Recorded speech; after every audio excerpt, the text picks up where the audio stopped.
അസ്സലാമു അലൈക്കും. ഇന്ന് 3-4 തരം അച്ചാറുകളുടെ ഒരു വീഡിയോ ആണ്. ഇത് മിക്സഡ് പിക്കിളാണ്.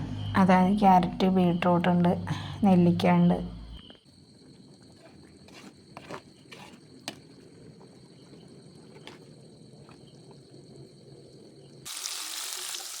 പിന്നെ മീനച്ചാറിടുന്നതിൻ്റെ ഫുൾ വീഡിയോ ഉണ്ട്.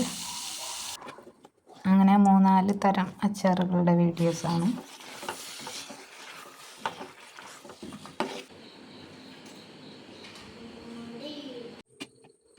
ഈ കൂട്ടച്ചാറ് നല്ല ടേസ്റ്റ് ഉണ്ട്. കൂട്ടച്ചാറും നാരങ്ങാച്ചാറും ഒക്കെ.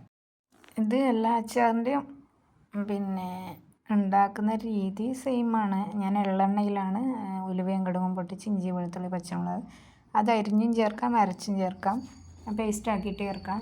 സാധാരണ മീനച്ചാറിലൊക്കെയാണ് പേസ്റ്റ് ആക്കിയിട്ട് ചേർക്കുന്നത്. ഇതിപ്പോൾ മാങ്ങയിലും പേസ്റ്റ് ആക്കിയിട്ട് തന്നെയാണ് ചേർക്കുന്നത്. അപ്പോൾ കറിക്ക് അച്ചാറിനൊരു കൊഴുപ്പ് കിട്ടും.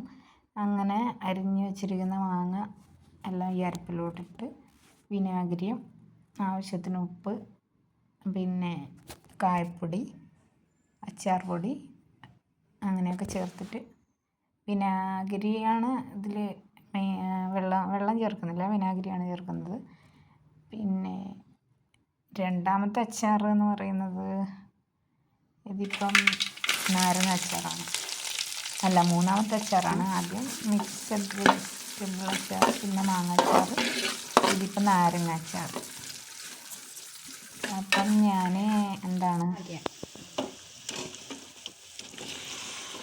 അച്ചാറിന് കുറച്ച് ഓർഡർ ഉണ്ട്. അപ്പം അങ്ങനെ ഉണ്ടാക്കിയതാണ്. ഇത് നാരങ്ങ ആദ്യം ഞാനൊന്ന് വേവിച്ചെടുത്തിരുന്നു. അപ്പോൾ നല്ലപോലെ ഉടഞ്ഞിട്ടുണ്ട്. അത് അച്ചാറിട്ടിരുന്നു.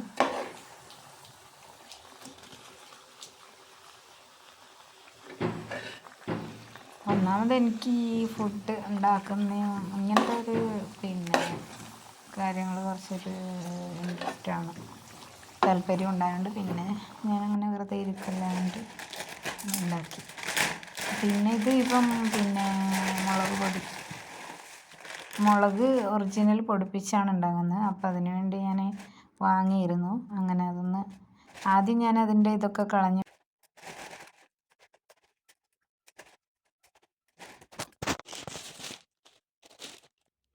ഇത് കാശ്മീരിയും പിരിയമുളക് രണ്ടും, പിരിയമുളകും അല്ലാത്ത മുളകും രണ്ടും കൂടി മിക്സ് ചെയ്തിട്ട് പൊടിപ്പിക്കുന്നതാണ്.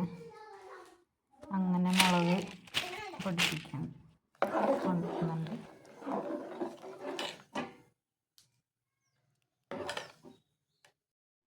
ശരിക്കും ആദ്യം ഞാൻ മീനച്ചാറായിരുന്നു ഇട്ടത്. അപ്പോൾ ഇതിൽ വീഡിയോയിൽ കൊടുത്തപ്പോൾ ഇത് ലാസ്റ്റായിപ്പോയി.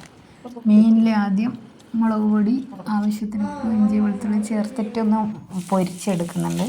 പൊരിച്ചതിന് ശേഷമാണ് അച്ചാറിടുന്നത്. മീനച്ചാർ നല്ല സൂപ്പർ ടേസ്റ്റാണ്. ചൂരയാണിത്. പിന്നെ ഇവിടെ സൂത എന്ന് പറയും. അപ്പം എല്ലാം 2-3 ട്രിപ്പായിട്ട് പൊരിച്ചെടുത്തിട്ടുണ്ട്. ഇത് എള്ളെണ്ണയിൽ തന്നെയാണ് ഇടുന്നത്. എള്ളെണ്ണയിൽ ഇട്ടാൽ കേടാവാതിരിക്കും. അങ്ങനെ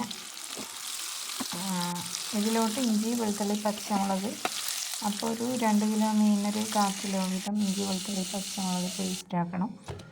അപ്പം ഞാനതൊക്കെ പേസ്റ്റ് ആക്കിയിട്ടുണ്ട്. അതിൽ ഇച്ചിരി കറിവേപ്പിലയും കൂടി ഇട്ടിട്ടുണ്ട്. അപ്പം പാനിൽ ഉലുവയും കടുകും പൊട്ടിച്ചിട്ട് അതിലോട്ട്, അപ്പോൾ ഇത് ചെറിയ പാത്രമായതുകൊണ്ട് ഞാൻ വേറൊരു ഉരുളിയിലോട്ട് മാറ്റുന്നുണ്ട്.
വേണ്ടി